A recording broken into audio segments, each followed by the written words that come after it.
តាមរយៈនៃការចុះមូលដ្ឋានរបស់ក្រុមការងារសហគមន៍របស់អាជ្ញាធរអប្សរាបានធ្វើការផ្សព្វផ្សាយនិងផ្តល់ព័ត៌មានជូនប្រជាពលរដ្ឋនៅក្នុងសហគមន៍និងប្រជាពលរដ្ឋដែលរស់នៅក្នុងតំបន់រមណីយដ្ឋានអង្គរឬអាចនិយាយបានថាប្រជាពលរដ្ឋដែលកំពុងរស់នៅក្នុងតំបន់ដែលស្ថិតក្រោមការគ្រប់គ្រងរបស់អាជ្ញាធរអប្សរាត្រូវបានទទួលសិទ្ធិធំៗចំនួន3ជាសំខាន់សិទ្ធិទី1គឺសិទ្ធិរស់នៅក្នុងតំបន់នោះសិទ្ធិទី2គឺសិទ្ធិជួសជុលនិងសាងសង់លំនៅឋានថ្មីជំនួសលំនៅឋានចាស់ដោយឆ្លងកាត់ការត្រួតពិនិត្យនិងអនុញ្ញាតដោយអាជ្ញាធរអប្សរានិងសិទ្ធិទី3គឺសិទ្ធិផ្ទេរមរតកឲ្យបងប្អូនកូនចៅឬការលក់ដូរឲ្យទៅអ្នកដែលរស់នៅក្នុងតំបន់នោះដោយគ្នាតែត្រូវជៀសវាងការលក់ដូរ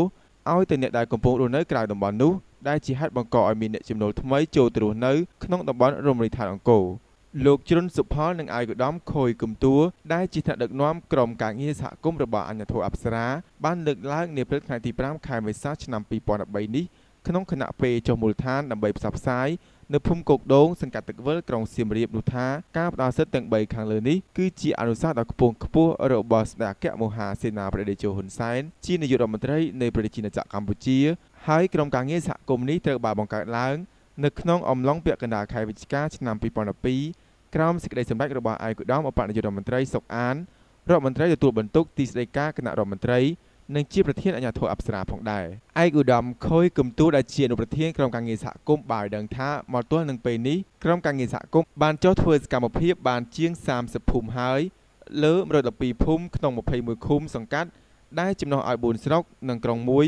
ក្នុងនោះរួមមានក្រុងសៀមរាបស្រុកប្រាសាទបាគងស្រុកពួកស្រុកនគរធំនិងស្រុកបន្ទាយស្រីស្រុកលើផ្ទៃដី401គីឡូម៉ែត្រក្រឡា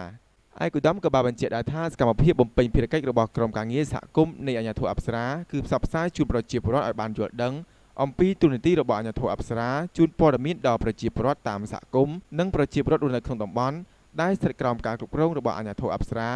និងតំបន់ដែលពាក់ព័ន្ធឲ្យបានយល់ច្បាស់អំពីតម្លៃនៃការអភិរក្សនិងអភិវឌ្ឍសម្បត្តិបេតិកភណ្ឌវប្បធម៌ជាមួយនឹងការផ្សព្វផ្សាយជូនព័ត៌មាននេះគេក៏សម្គាល់ឃើញថាមានបញ្ហាប៉ះពាល់ច្រើនទៅលើសិទ្ធិទី2របស់ប្រជាពលរដ្ឋដែលរស់នៅក្នុងតំបន់នោះគឺការជួសជុលសាងសង់លំនៅឋាននិងសំណង់ផ្សេងៗទៀតដែលនៅក្នុងតំបន់ដែលគ្រប់គ្រងដោយអាជ្ញាធរអប្សរាកម្មវិធីផ្សព្វផ្សាយនេះក៏បានផ្ដល់ឱកាសជូនប្រជាពលរដ្ឋក្រោមវេទិកាសួរឆ្លើយផងដែរក្នុងនោះគឺការស្ដាប់សំណុំពររបស់ប្រជាជននិងការដោះស្រាយរបស់ក្រុមការងារឯកឧត្តមខូយគំទួបានបង្ហាញនៅក្នុងបទសម្ភាសន៍ថាលក្ខខណ្ឌដែលផ្ដល់ជូនភ្លាមគឺលក្ខខណ្ឌនៃការជួសជុលលក្ខខណ្ឌទី1គឺសម្រាប់ប្រជាពលរដ្ឋដែលជាប្រជាពលរដ្ឋរស់នៅយូរលំហើយមកទល់នឹងដើមឆ្នាំ2000ចំពោះបងប្អូនប្រជាពលរដ្ឋដែលមានប្រភេទដែលរស់នៅមុនឆ្នាំ2000មានលំនៅឋានស្រាប់នេះយើងអនុញ្ញាតឲ្យជួសជុលលំនៅឋាននោះទាំងស្រុងគឺជួសជុលតបូលក្តីជញ្ជាំងក្តីតតាក្តីធ្វើទ្រុងមន់ទ្រុងគោទ្រុងជ្រូកឬធ្វើរបងផ្ទះទាំងអស់គឺតាមសំណពររបស់គាត់ប៉ុន្តែរបងសូមបញ្ជាក់ថារបងមិនមែនជារបងបេតុងទេគឺរបងធម្មជាតិដែលជាការកំណត់របស់អាជ្ញាធរអប្សរាឯរឿងថាជួសជុលគឺរហូតដល់គាត់អាចកកិតឥតបានក្រោមដីគឺកុំឲ្យតែមានការសាងសង់ថ្មីរុះរើចាស់សង់ថ្មី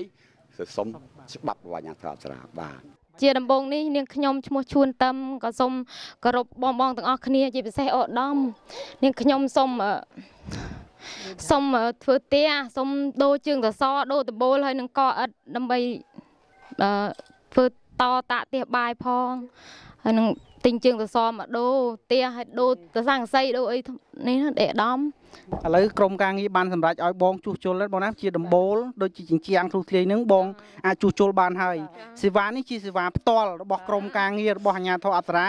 ដែលចុះមកបម្រើសេវាផ្ទាល់តែម្ដងមិនចាំបាច់ឲ្យបងទៅដល់នៅទីស្នាក់ការនាំទៅវែងឆ្ងាយបងអស់ប្រាក់ទៀតអញ្ចឹងបងពេលនេះគឺបងអាចជួសជុលបានចាប់ពីថ្ងៃនឹងតែម្ដងបាទគឺអនុញ្ញាតបាទមិនបាច់បងឡើងទៅដល់នោះទេគឺសេវាហ្នឹងគឺជួសជុលផ្ទាល់នៅចាប់ពីឥឡូវហ្នឹងក៏បានដែរបងបាទអរគុណច្រើនអញ្ចឹងឥឡូវនេះគេថាបងសុំជួសជុលឬក៏យ៉ាងម៉េចបងបាទខ្ញុំអត់ទាន់មានលុយធ្វើទេខ្ញុំសុំតែជួសជុលដំបូលនេះដើម្បីឲ្យនាំកូននៅមើលទៅទឹកភ្លៀងអូអញ្ចឹងអត់អីទេណាឥឡូវណែពេលខ្ញុំរលុយបានខ្ញុំដាក់ច្បាប់សុំសាងសង់នេះខ្ញុំគាត់តែជម្រាបប្រាប់បាទប៉ុន្តែឥឡូវអញ្ចឹងបើសិនជាថាយើងសុំជួសជុលអាហ្នឹងគឺថាយើងជួសជុលដំបូលណាអញ្ចឹងយើងដាក់ស័ង្កសីមុនទៅកំពកស្លឹកទៀតមិនទៅវាពិបាកនេះទេបាទហ្នឹងហើយចាឥឡូវដាក់សុំប្រក់អីគេសុំប្រក់អីគេ ប្រក់ស្រកសិនពងឌីលើនេះ បាទអញ្ចឹងអូខេណាឥឡូវក្រុមការងារសហគមន៍ហ្នឹងគេថាអនុញ្ញាតឲ្យបងជូនណាឲ្យបងធ្វើណាឲ្យបងជួសជុលបាទហើយបងមានទឹកចិត្តបងសប្បាយរីករាយយ៉ាងម៉េចដែរចំពោះការងារនេះព្រោះកន្លងមកនេះគេថាណា